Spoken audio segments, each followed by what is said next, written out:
حسبنا الله ونعم الوكيل نعم المولى ونعم النصير أعوذ بالله من الشيطان الرجيم بسم الله الرحمن الرحيم الحمد لله الذي يؤمن الخائفين وينجي الصالحين ويجزع المستكبرين ويهلك ملوكا ويستخلف آخرين والصلاة والسلام على رسول الثقلين محبوب رب المشرقين والمغربين جد الحسن والحسين نبینا سیدنا بالقاسم محمد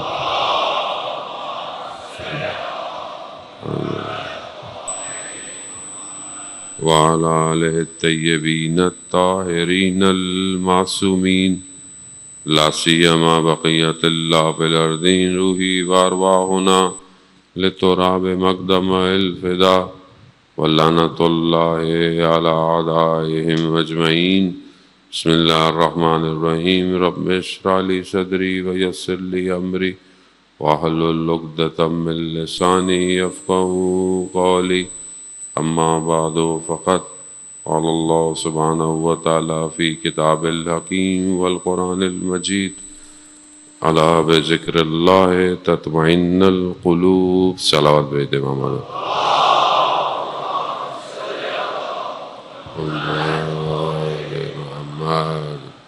عزاداران سید الشہداء ماہ محرم الحرام کے ایام تیزی سے اپنی منزل کی طرف بڑھ رہے ہیں۔ ان ایام میں کوشش ہماری یہی ہونی چاہیے کہ ہم مقصد سید الشہداء کو سمجھ سکیں اور اس پر عمل کر سکیں۔ پروردگار نے انسان کو خلق کیا ہے اور اس کی خلقت کے بعد خدا خود اس پر اپنے آپ کو فخر محسوس کرتا ہے۔ خداوند متعال نے حدیث قدسی میں بھی بیان کیا کہ اے بنی آدم، میں نے پوری دنیا پوری جان کو تمہارے لیے خلق کیا مگر تمہیں میں نے اپنے لیے خلق کیا ہے۔ وہ اس کا مطلب یہی ہے کہ انسان کا اصل ہدف خداوند متعال تک پہنچنا ہے۔ اب اس کا راستہ کیا ہے اور اسے کس طرح طے کرنا ہے، اسے وہی بتائیں گے کہ جو خدا کی طرف سے آئے تھے۔ ہماری جو مشکلات ہیں زندگی میں وہ اس دنیا کا خاصہ ہے۔ آپ مشکلات کو دنیا سے جدا نہیں کر سکتے، یہ اس کی خصوصیت ہے، یہ اس کی کوالٹی ہے کہ دنیا میں مشکلات ہیں، دنیا میں رکاوٹیں ہیں، بیریئر ہے۔ خدا تک پہنچنا آسان نہیں ہے۔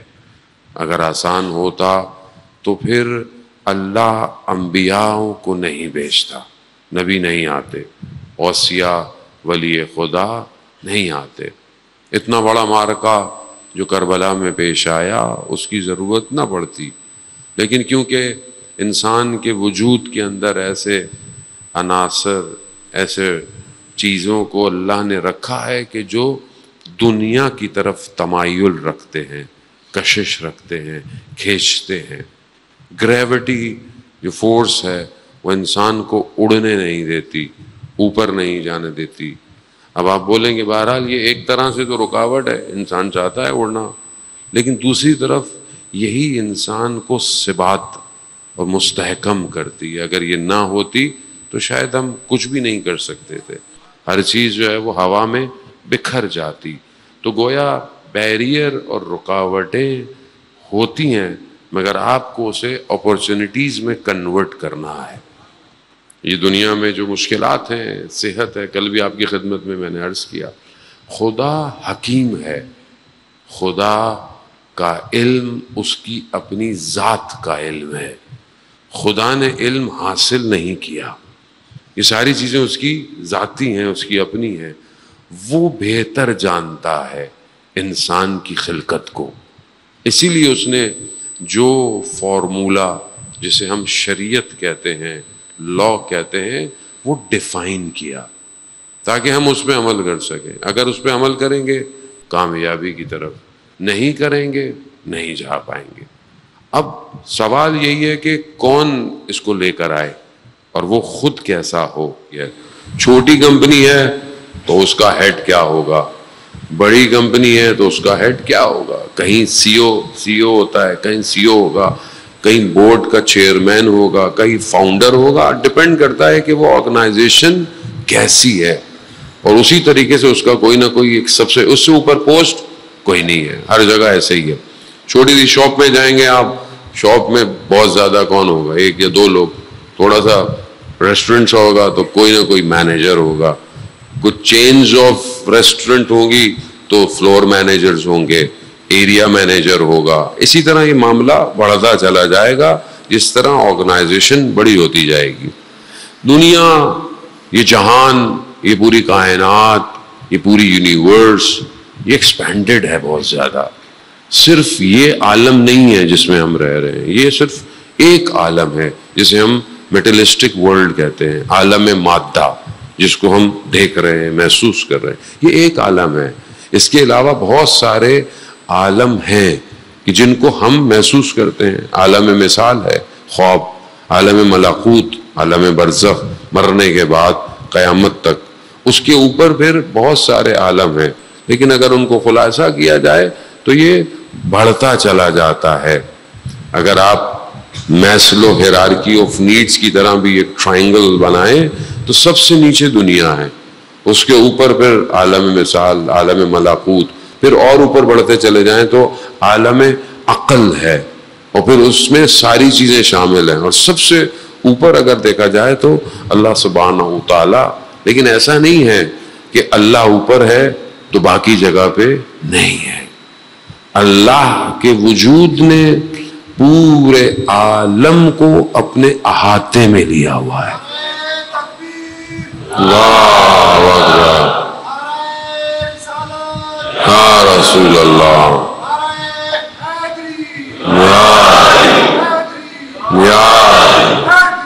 یا سمجھانے کے لیے بزرگ جانتے ہیں، بچوں کے لیے بہرحال میں تکرار کرتا ہوں. اب جیسے یہ امام بارگاہ ہے، اگر آپ دور سے دیکھیں تو اس کی بلڈنگ آپ کو نظر آئے گی، لیکن جو اس کے اندر ہیں، آپ نیچے مرد حضرات ہیں، اوپر خواتین ہیں، شاید کہیں آڈیٹوریم ہے، آفس ہے، میڈیا روم ہے، مسجد ہے. باہر سے یہ ایک اینٹیٹی ہے، اندر سے یہ سب الگ الگ اینٹیٹیز ہیں. کوئی چیز کسی کے ساتھ مرج نہیں ہے، یعنی ایک بھی ہیں اور الگ الگ بھی ہیں. یہ سمجھنا بہت ضروری ہے، اور میں اس سے آسان اور کر نہیں سکتا تھا. یعنی سارے عالم ہیں مگر سب احاطہ پروردگار میں ہیں. اللہ صلی اللہ. یعنی دعائے کمیل میں جو ہم بیان کرتے ہیں، لا یمکن الفرار من حکومتک، کہ پروردگار تیری حکومت سے فرار ممکن نہیں ہے.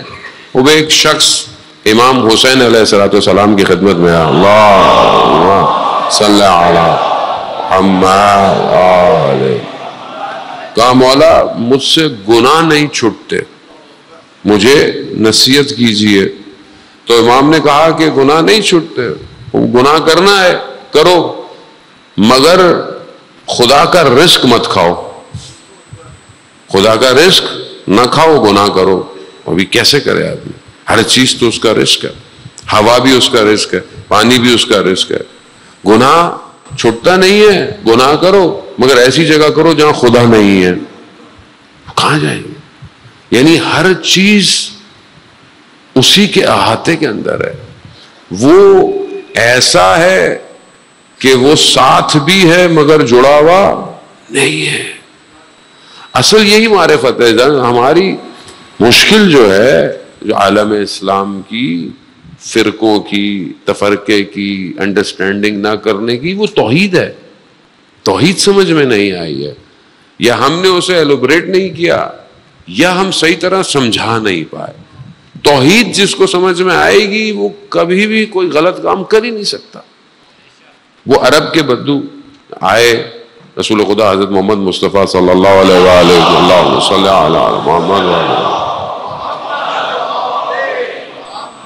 رسول خدا کی خدمت میں آئے کہ بھئی ہمیں کچھ تعلیم دیجئے.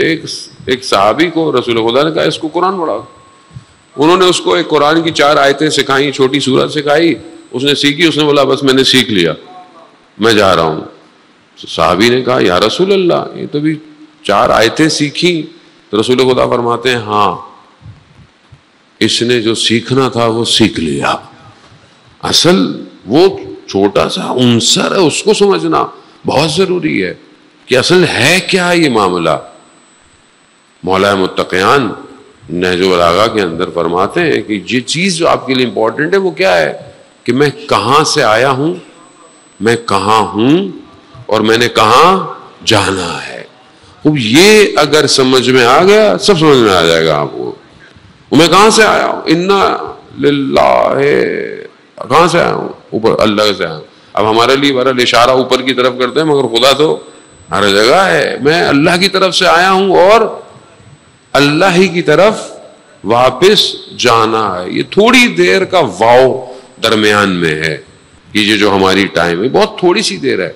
اسی کو انڈرسٹینڈ کرنے کے لیے پروردگار نے 1,24,000 کو بھیجا. وہ جانتا تھا پروردگار کہ یہ میری جو مخلوق ہے یہ اتنی آسان بھی نہیں ہے اس کو سمجھانا. اتنے نبیوں کے بعد بھی یہ ابھی تک مشکلات کے اندر ہے. آپ خود دیکھیں کہ وہ ملائک، یعنی آپ ابلیس کو دیکھیں، ابلیس خدا کی عبادت کر رہا ہے، ملائکہ کو چیزیں سکھا رہا ہے، سب کچھ کروا دیا. اس کے بعد جب خدا نے کہا کہ سجدہ کرو، نہیں کیا اس نے سجدہ.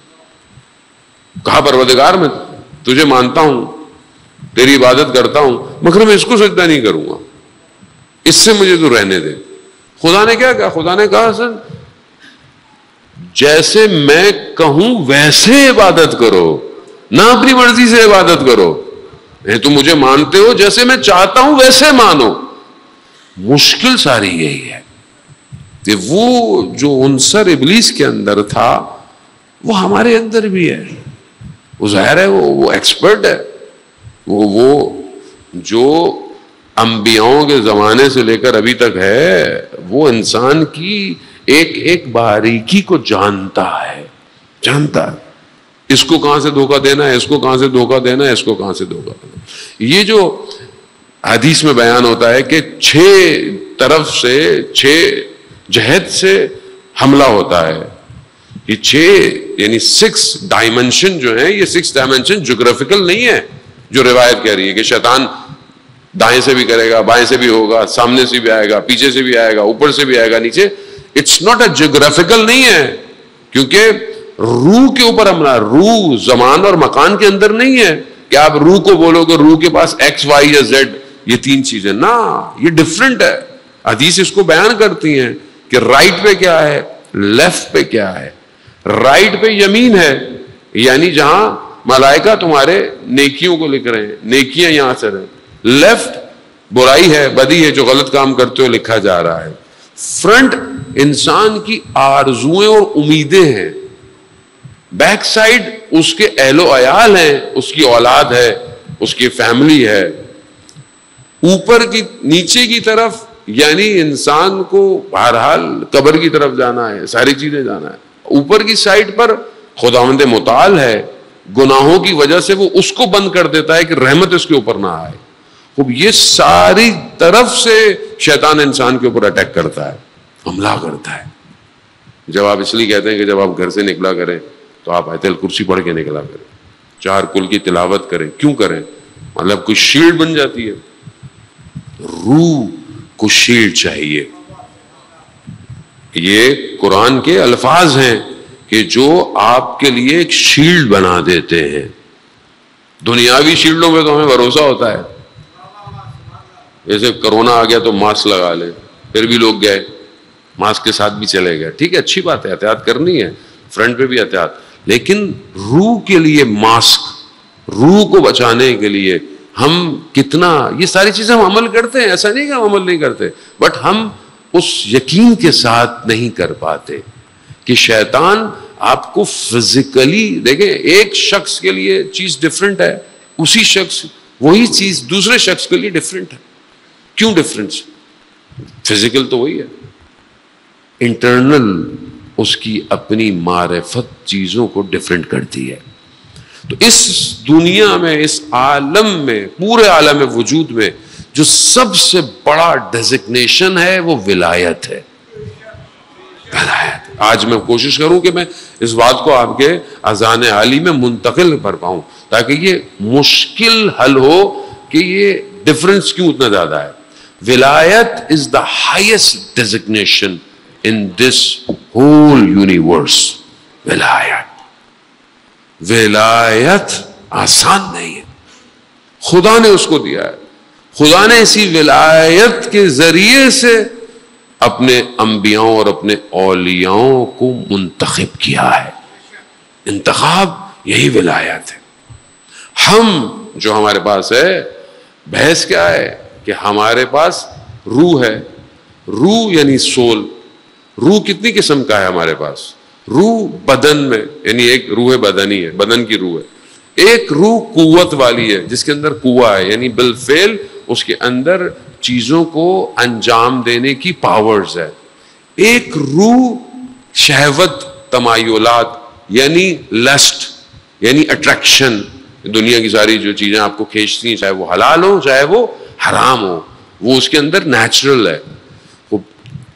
مومن کے پاس ایک روح ایکسٹرا ہے اور وہ ہے روح ایمان. یہ مومن کے پاس ہے. اب یہ ساری جو میں نے آپ کو کیا, روح بدن, روح قوہ, روح شہوت لسٹ کہہ لیں, روح ایمان, اگر آپ کسی اور علم میں جائیں تو ہو سکتا ہے کہ یہ کسی اور طریقے سے گفتگو ہو, مگر عقیدت اور معرفت اور شناخت کی بحث کے اندر یہی ڈیزگنیشن ہے. لیکن ایک روح ایسی ہے جو صرف اللہ نے انبیاؤں اور اولیاء اور ائمہ کے لیے ہے. وہ کیا ہے؟ روح القدس. ساری روحوں کے اندر چینجز متوقع ہیں سوائے روح القدس کے.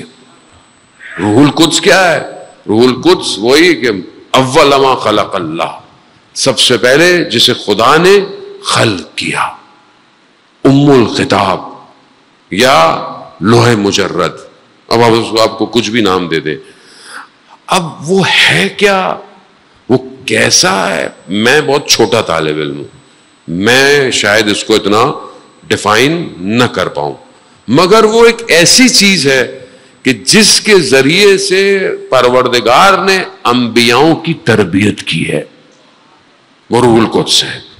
وہ ایسی چیز ہے, وہی چیز ہے کہ جس کی وجہ سے تمام انبیاء, اولیاء, ائمہ متحد ہیں. کیسے متحد ہیں؟ مثال کے طور پر سارے نبیوں کو, امام خمینی کا مشہور قول ہے نا, تمام انبیاؤں کو ایک کمرے میں جمع کر دیں, آپس میں اختلاف نہیں پایا جائے گا. خود معصوم کی حدیث ہے, اول و محمد, اوسط و محمد, آخر و محمد. کیا چیز ہے جو متحد کر رہی ہے؟ روح قدس ہے. یہ ہے ولایت. یہ جو ہم اتنی بحث کرتے ہیں کہ بھائی ہمارا مسئلہ یہ مسجد کے امام کا نہیں ہے, فرقے کے امام کا نہیں ہے, ہمارا امام ولایت رکھتا ہے. ولایت. اور یہ ولایت ہے جس کی وجہ سے وہ صرف اس دنیا میں امام نہیں ہے, وہ آخرت میں بھی امام ہے. باقی سب فرقوں کے امام دنیا کے اندر ہیں, آخرت میں نہیں کھڑے ہوں گے. امام مبین ہے, قیامت میں آپ کو لے کے چلیں گے, کہیں نہیں ہے, کسی کے پاس جواب نہیں ہے سوائے مکتب ولایت علی ابن ابی طالب علیہ السلام کے. صلی علی محمد.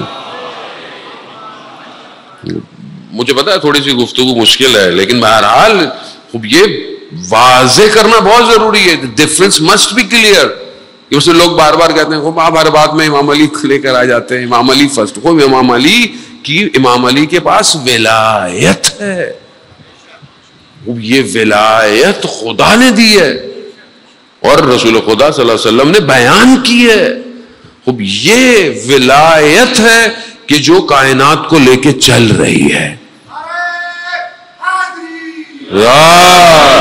اسی لیے کہ اگر روئے زمین پر دو لوگ ہوں تو ایک حجت خدا ہے. اس کے بغیر دنیا چل نہیں سکتی, اس کے بغیر دنیا موو نہیں کر سکتی, حرکت نہیں کر سکتی. تو اب اس ولایت کو انڈرسٹینڈ کریں کہ امام کا مقام کیا ہے, اولیاء کا مقام کیا ہے, کیوں ائمہ ہر دور کے اندر ہیں اور کیوں ہر دور میں وہ ہر دور کے حساب سے لوگوں کی ہدایت کر رہے ہیں. اب سمجھ میں آتا ہے کہ پھر کربلا کیوں جاویداں ہے, کیونکہ وہاں جو شخص آیا وہ صرف عام شخص نہیں ہے, وہ ولایت رکھتا ہے.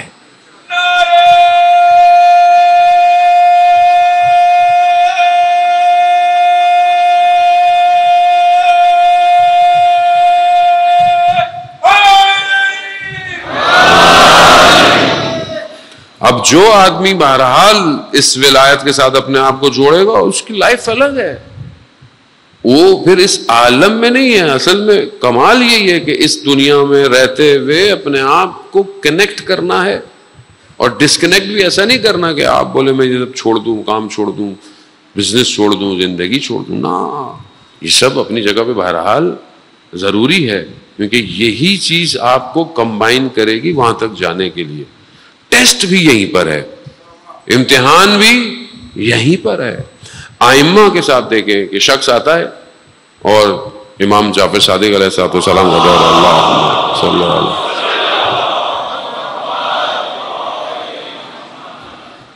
امام کی خدمت میں آتا ہے, امام کا خادم ہے.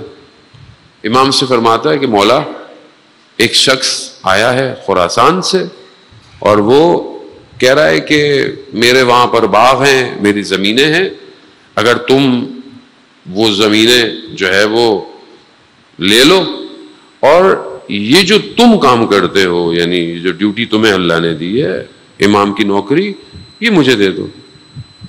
تو مولا میں نے سوچا یہ سودا برا نہیں ہے, آپ کیا فرماتے ہیں؟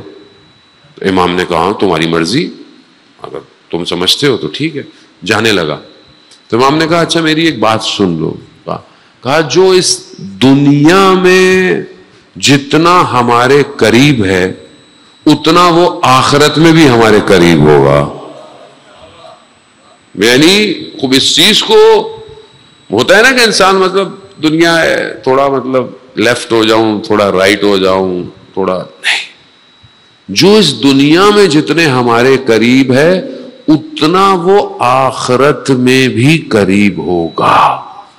اب دنیا کتنی دیر ہے اور آخرت کتنی دیر ہے, یہ بالکل آپ کے سامنے. یعنی دنیا آپ کتنے 100 سال کتنے زندہ رہیں گے؟ 100 سال, 150 سال, 200 سال, 700 سال, اس سے زیادہ کوئی زندہ رہے گا. 100 تو 60 70 تو کوئی ابھی کراس ہی نہیں کر رہا. زندہ رہ لیں آپ, جتنا بھی زندہ رہ لیں آپ, آن ایوریج لائف جتنا بھی لے رہے ہیں, لیکن اگر آپ اس کو کمپیئر کریں آخرت سے تو آخرت کیا ہے؟ انفینٹی ہے نا. قرآن کہہ رہا ہے ہم فیہا خالدون, تم ہمیشہ وہاں رہو. ہمیشہ کو آپ کمپیئر کریں 100 سال سے تو کچھ بھی نہیں ہے. تو کیا آپ یہاں دھوکہ کھائیں گے؟ یہ دنیا اصل ایک طریقے سے فریب بھی تو ہے, انسان کو فریب بھی دیتی ہے. دعائیں جو آپ پڑھتے ہیں بہت ساری, ان کے اندر انسان دعا کرتا ہے. چوتھے معصوم نے جو دعائیں تعلیم فرمائی اس میں کہ اللہم لا تجعل, مجھے اس دنیا سے کاٹ دے. جو فریب دے رہی ہے نا کہ مثلا اولاد سے کاٹ دے, رزق حلال سے کاٹ دے, قرآن نا, یہی دنیا تو ہے کہ جس کے اندر وحی بھی نازل ہوئی ہے. یہی دنیا ہے جو ملائکوں کے سجدوں کی بھی جگہ ہے. یہی دنیا ہے جو انبیاؤں کے لیے بھی جگہ ہے نا. وہ چیز جو مجھے فریب دے مجھے اس سے کاٹ دے. تو اگر آپ کمپیئر کریں کہ جہاں آپ نے ہمیشہ رہنا ہے اس کا سودا آپ تھوڑی دیر سے کریں گے, کوئی عقل یہ نہیں کہتی. اسی لیے امام ضروری ہے. بغیر امام کے یہ راستہ طے نہیں ہو سکتا, کیونکہ جو دوسری طرف مقابلے میں ہے وہ شیطان اور ابلیس ہے. اور اس کا سسٹم بہت زیادہ پیچیدہ ہے. وہ ہر طرف سے آئے گا. وہ دیندار کو دین سے دھوکہ دے گا, وہ دنیا والے کو دنیا سے دھوکہ, وہ پیسے والے کو پیسے سے دھوکہ دے گا, وہ لذت والے کو لذت سے, ہر چیز سے اس کی اسٹریٹجی پوری ہے. تو جب تک آپ کو اور مجھے معرفت نہ ہو اس دنیا کی, میں نے روز دھوکہ کھانا ہے, میں روز دھوکہ کروں گا. لیکن اگر میں یہ سمجھ لوں کہ میں ایک ایسے عالم میں ہوں کہ جس کا احاطہ پروردگار نے کیا ہوا ہے, تو میری ہر چیز اس کی بارگاہ میں پیش کی جا رہی ہے. وہ جب آپ اس بلڈنگ کے اندر ہیں, اس میں کیمرے لگے ہوئے ہیں, چاہے آپ فرسٹ فلور پر ہوں, سیکنڈ فلور پر ہوں, گیٹ کے پاس کھڑے ہوئے ہوں, مسجد میں ہوں, امام بارگاہ میں ہوں, آڈیٹوریم میں ہوں, کہیں پر بھی ہوں, تو کوئی ایک روم ہے کہ جو سب کو دیکھ رہا ہے, سب کو دیکھ رہا ہے. اور بہرحال انسان کے بنائے ہوئے تو کیمرے بھی پھر بہرحال ہے, لیکن خدا کا بنایا ہوا نظام صرف ظاہر کو نہیں دیکھتا بلکہ انسان کے نیت اور ارادے کو بھی دیکھ رہا ہے. ابھی آپ سب بیٹھے, آپ سب کا برین, آپ سب کے برین کے اندر ہونے والی موومنٹس, اگر میرے پاس علم ہوتا تو میں بھی دیکھ سکتا ہوتا, لیکن بہرحال میرے پاس اتنا علم نہیں ہے. ہم اپنے ایسے اساتید کے لیکچرز میں بیٹھتے ہیں کہ جہاں پر 200 اسٹوڈنٹ بیٹھے ہوتے ہیں, 200 اسٹوڈنٹس کو وہ 1 by 1 ٹریٹ کرتے ہیں ایک ہی لیکچر کے اندر. کیوں؟ کیونکہ بہرحال وہ اہل بیت کے ساتھ متصل ہیں اور وہ علم ان کو ملا ہوا ہے کہ ہر شخص جو سوچ رہا ہوتا ہے اسی کا جواب اس کو مل رہا ہوتا ہے. یہ کیوں بات ہمیں سمجھ میں نہیں آتی؟ کیونکہ ہمیں ولایت سمجھ میں نہیں آئی. ولایت انڈرسٹینڈ ہو جائے. چھڑے امام سے پوچھتے ہیں, مولا جب بھی آپ سے کوئی سوال پوچھتے ہیں آپ فوراً جواب دے دیتے ہیں. کہا کائنات ہمارے لیے کھلی ہوئی کتاب ہے, کتاب ہے. تو جب تک آپ کا یقین اپنے امام کے ساتھ ایسا نہیں ہوگا, آپ اپنے سائے سے بھی ڈریں گے, آپ موت سے بھی ڈریں گے, آپ اولاد کی محبت میں ڈوبتے رہیں گے, آپ دولت کی محبت میں ڈوبتے رہیں گے. سب صرف ولایت آپ کو تقویت دے سکتی اور کچھ نہیں. مگر ولایت قیمت مانگتی ہے. Everything is a price, ہر چیز کی قیمت ہے. ولایت کی قیمت جان, بس جان دے سکتے ہو. سید الشہداء کے اپنے جملے ہیں, مکہ چھوڑتے وقت اپنے خون کا بذل کر سکتے ہو, دنیا ترک کر سکتے ہو, لقاء اللہ چاہتے ہو, اللہ سے ملاقات چاہتے ہو, فَلْيَرْحَلْ, بس پھر کوچ کرو, مانا ہمارے ساتھ, بس جانے دو. یہ پورا محرم کا مہینہ, سفر کا مہینہ, اب ڈپینڈ کرتا ہے کون کتنی مجلس سے سنتا ہے, بٹ ایٹ لیسٹ یہ 10 days the biggest opportunity in life. شاید اگلا محرم نہ دیکھوں, شاید کل نہ دیکھوں, ابھی نیچے اتروں, وینش, ختم ہو جائے. کنیکٹ ہو جائے, جوڑ دیں. اب آیت اللہ عباس کاشانی امام جماعت تھے, مولا امام حسین کے حرم میں نماز پڑھاتے تھے صحن میں. بیان کرتے ہیں کہ ایک شخص جو اس کا نام بھی عباس دشتی تھا, کہیں اور کا رہنے والا تھا, سب چھوڑ چھاڑ کے امام کی خدمت میں امام کی زندگی گزارنے. اولاد مر چکی تھی, کوئی تھا نہیں, آتا تھا, کارپیٹ بچھاتا تھا, چیزیں صحیح کرتا تھا, نماز جماعت سے. ہم اس کو اکثر دیکھتے تھے کہ آ کر امام کے صحن میں کام کرتا ہے, خدمت کرتا ہے. ایک دن وہ کہتے ہیں, آیت اللہ کہتے ہیں کہ میں نکلا اپنے شاگردوں کے ساتھ, کہ کسی امام کی شہادت کا دن تھا تو کہ مجلس میں جائیں. جانے لگے تو رستے میں ایک شخص ملا, کہا کہ مجھ سے مخاطب ہوا, کہا کہ عباس دشتی کو جانتے ہیں آپ؟ کہتا ہاں ہاں جانتے ہیں, وہ بوڑھا سا شخص ہے, مسجد امام حسین کے حرم میں آ کر کام کرتا ہے, خدمت کرتا ہے. کہتا ہے وہ کافی دن سے مریض ہے, بہت زیادہ. کہتا ہے اچھا, چلو مجلس کے بعد جائیں گے اور اس کی عیادت کریں گے. کہا ہو سکتا ہے جب تک آپ جائیں وہ دنیا میں نہ رہے. کہا اتنی حالت خراب ہے؟ کہا چلو پہلے اس کے گھر گئے.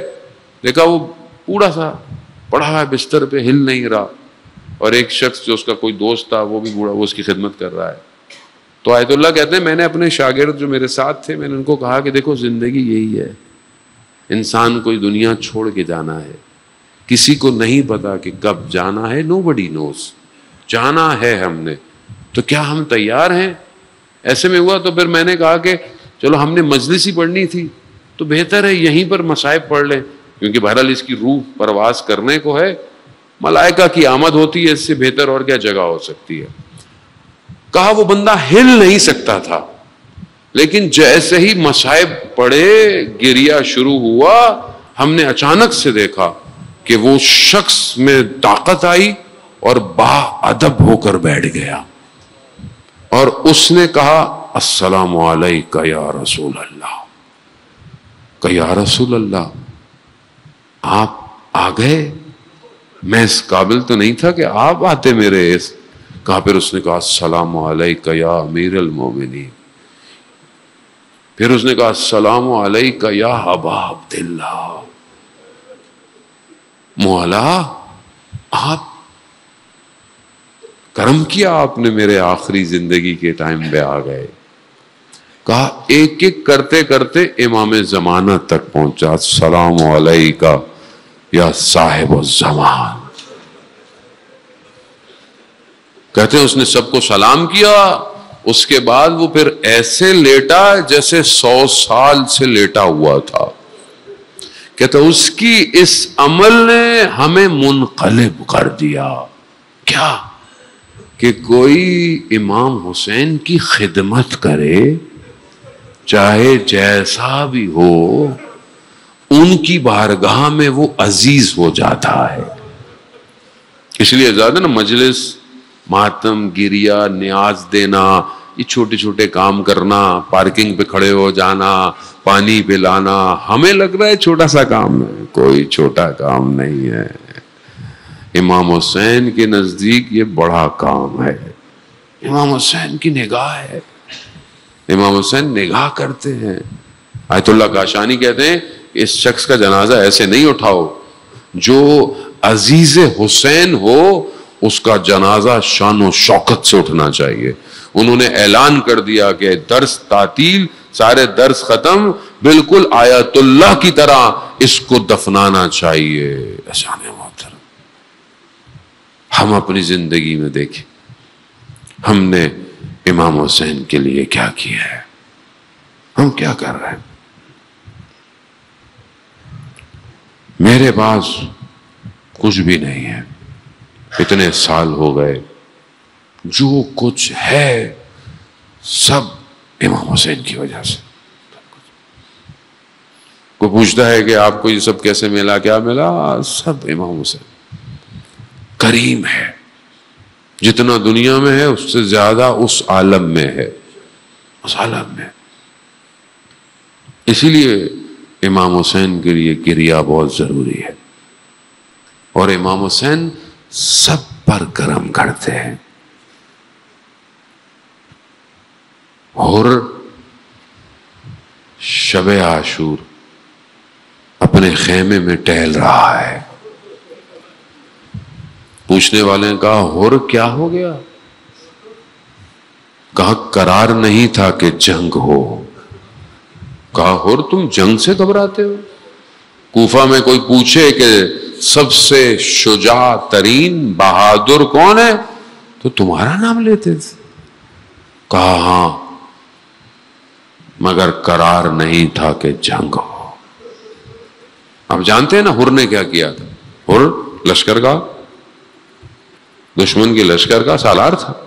ہر ہی باعث بنا کہ یہ امام کا کارواں کربلا کی طرف مڑا ہے. ہر نے روکا نا، رستے سے جانے سے روک دیا تھا. ہر نے کہا میں نہیں جانے دوں گا. ہر نے امام کے گھوڑے کے لگام میں ہاتھ ڈالا. امام کیا فرماتے ہیں؟ ہر تیری ماں تیری عزا میں بیٹھے.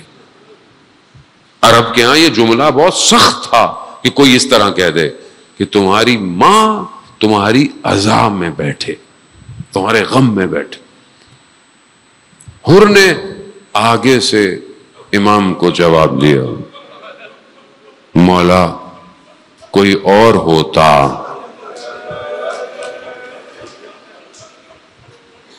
تو میں جواب دیتا، مگر آپ کی والدہ کا احترام ایسا ہے، بس بس۔ یہ جو تفسیر ہے نا چھٹے امام سے سورہ قدر کی کہ وما ادراک ما لیلۃ القدر، کہ تم نہیں جانتے کہ لیلۃ القدر کیا ہے۔ لیلۃ القدر کیا ہے؟ لیلۃ القدر یعنی 1000 مہینوں کی راتوں سے افضل ہے۔ امام نے تفسیر کیا فرمائی کہ لیلۃ القدر کیا ہے؟ کہا ہیا فاطمہ تو زہرا، یعنی 1000 مہینوں کی راتوں سے افضل لیلۃ القدر کیا ہے؟ کہا جناب سیدہ۔ یہ کیسے سمجھ میں آیا؟ آیت اللہ جو ہے وہ حمدانی فرماتے ہیں کہ یہ کربلا میں سمجھ میں آیا کہ ایک رات میں حر نے 1000 مہینوں کا سفر طے کیا، صرف جناب سیدہ کے احترام کی وجہ سے۔ حر صرف احترام، بس، آسان نہیں۔ جناب سیدہ زندگی کے، ہم نے اپنے استادوں سے سیکھا ہے، آپ کی زندگی کے سارے دروازے بند ہو جائیں نا تو یہ جناب سیدہ کا دروازہ بند نہیں ہوتا۔ کبھی مایوس نہ ہو، کبھی مایوس نہ ہو۔ استاد فاطمی نیا خدا ان کے درجات بلند کرے فرماتے تھے اگر تم یہ دیکھنا چاہتے ہو نا، یہ ہم سب کے لیے، اگر تم یہ دیکھنا چاہتے ہو کہ خدا نے تمہیں تمہارے حال پہ نہیں چھوڑا، تمہیں چھوڑ نہیں دیا، تو اپنے دل میں دیکھو کیا تمہارے دل میں جناب سیدہ کی محبت ہے یا نہیں ہے۔ کہا اگر یہ محبت ہے بس پھر پریشان مت ہو، اچانے مت۔ احترام، رات کو ٹہل رہا ہے، روزے عاشور اپنے بیٹے سے بولا میرے ہاتھوں کو باندھو اور مجھے امام کی خدمت میں لے کے جاؤ۔ اور روزے عاشور، صبح عاشور، جناب علی اکبر نے دیکھا حر آ رہے ہیں، بابا سے کہا بابا حر آیا ہے۔ امام نے کہا آنے دو، گویا امام حر کا انتظار کر رہے ہیں۔ ان اللہ یحب التوابین، اللہ توبہ کرنے والے سے محبت کرتا ہے۔ تو کیسے ہو سکتا تھا کہ اللہ کا بندہ حسین توبہ کرنے والے سے محبت نہ کرے؟ آؤ حر آؤ، سینے سے لگایا، بٹھایا، اور نے کہا مولا مجھ سے غلطی ہو گئی، مجھ سے غلطی ہو، مجھے معاف کر، مجھے نہیں پتا تھا۔ ہوگا نہیں ہو مسئلہ، مولا مجھے اجازت دیں میں اہل خیمہ سے معافی مانگ لوں۔ اور شہزادیوں کے خیموں کے باہر گیا، کہا اے بنت علی قیامت میں اپنی ماں سے میری شکایت مت کیجیے گا۔ شکایت، خاک اٹھائی سر پہ ڈالی، کہا مجھے نہیں پتا تھا، میں اپنے ان ہاتھوں کو کاٹ دیتا۔ خیموں میں کوہرام مچ گیا، واہ محمد ہو رہا ہے۔ کہا مولا اجازت ہے، مجھے اجازت دیں، مہمان آیا ہے، بیٹھنا چاہیے، تھوڑا رکنا چاہیے تھا۔ نہیں، امام نے بھی جانے دیا، اور امام جانے ہی دیتے، کیوں؟ کیونکہ خیموں میں پانی تو تھا نہیں کہ حر کو پیش کیا جاتا۔ آپ نے کہا جاؤ۔ سب سے آخر میں آئے، سب سے پہلے جا رہے ہیں، اپنے جانے سے پہلے اپنے بیٹے علی کو بھیجا، علی جاؤ۔ لڑا، گر گیا. حر اپنے بیٹے کے بدن پہ پہنچے، اس سے پہلے دیکھا امام حسین پہنچ گئے. بس آخری جملے، مجلس ہو گئی. اگر آپ کے ذہن پہنچ گئے جملے تک، امام پہنچے. امام نے کیا کہا؟ حر جوان بیٹے کے لاشے پہ بوڑھا باپ نہیں آتا.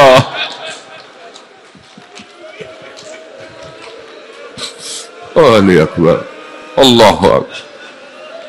حر جوان بیٹے کے لاشے، دین بھی یہی کہتا ہے، شریعت. حر باپ نہیں آتا. حر اٹھا. میں کہوں گا حر کچھ دیر اور رکتے تو دیکھتے ایک باپ جوان بیٹے کے لاشے پر کیسے گھٹنوں کے بل آیا، چلتا گرتا آیا، کیسے آیا. ہاں اسدار علیہ محترم حر گئے. حر بھی پہنچے، حر بھی گرے. امام پہنچے، حر کے بدن پر سر زانو پہ رکھا. اللہ اکبر. امام ہے یا حسین. پہلے کیا کہا تھا؟ حر تیری ماں تیری اعضاء میں بیٹھے، یاد ہے نا؟ اب کیا فرما رہے ہیں مولا؟ حر تمہاری ماں نے تمہارا نام کتنا اچھا رکھا ہے، حر تم آزاد ہو گئے. عزیزداران محترم، حر علیہ السلام کی جزا کے لیے امام حسین نے روز قیامت کا انتظار نہیں کیا، اپنی جیب سے اپنی ماں کا رومال نکالا، حر کے ماتھے پر باندھا، یہ گواہی دینے کے لیے حر میری ماں تجھ سے راضی ہے.